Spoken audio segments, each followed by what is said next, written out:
When people look at it, it looks crazy. That's a very natural thing.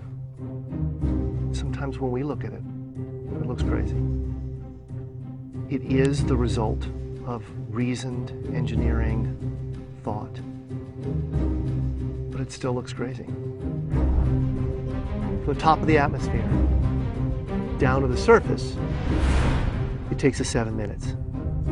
It takes 14 minutes or so for the signal from the spacecraft to make it to Earth. That's how far Mars is away from us. So when we first get word that we've touched the top of the atmosphere, the vehicle has been alive or dead on the surface for at least 7 minutes.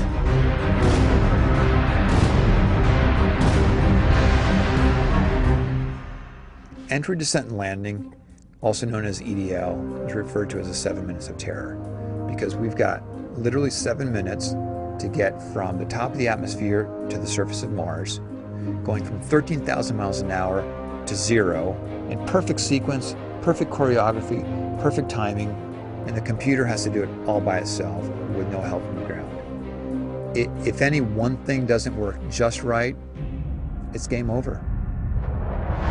We slam into the atmosphere and develop so much aerodynamic drag. Our heat shield, it heats up and it glows like the surface of the sun. 1,600 degrees. During entry, the vehicle is not only slowing down violently through the atmosphere, but also we are guiding it like an airplane to be able to land in a very narrow, constrained space. This is one of the biggest challenges that we are facing, and one that we had never attempted on Mars. Mars is actually really hard to slow down because it has just enough atmosphere that you have to deal with it. Otherwise, it will destroy your spacecraft.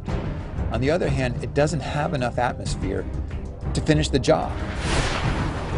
We're still going about 1,000 miles an hour. So at that point, we use a parachute. The parachute is the largest and strongest supersonic parachute that we've ever built to date. It has to be able to withstand 65,000 pounds of force, even though the parachute itself only weighs about 100 pounds.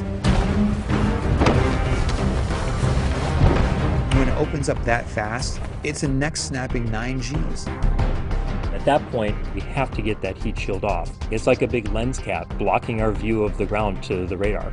The radar has to take just the right altitude and velocity measurements at just the right time, or the rest of the landing sequence won't work. This big, huge parachute that we've got, it'll only slow us down to about 200 miles an hour. And that's not slow enough to land. So we have no choice, but we've got to cut it off and then come down in rockets. Once we turn those rocket motors on, if we don't do something, we're just going to smack right back into the parachute. So the first thing we do is make this really radical divert maneuver. We fly off to the side.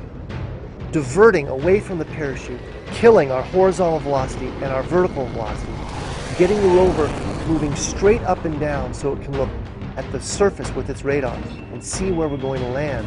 And we head straight down to the bottom of a crater, right beside a 6-kilometer high mountain.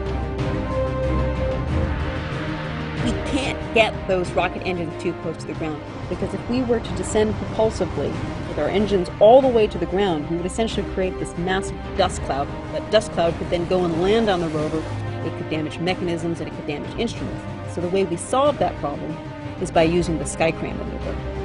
20 meters above the surface, we have to lower the rover below us on a tether that's 21 feet long, and then gently deposit it on its wheels on the surface.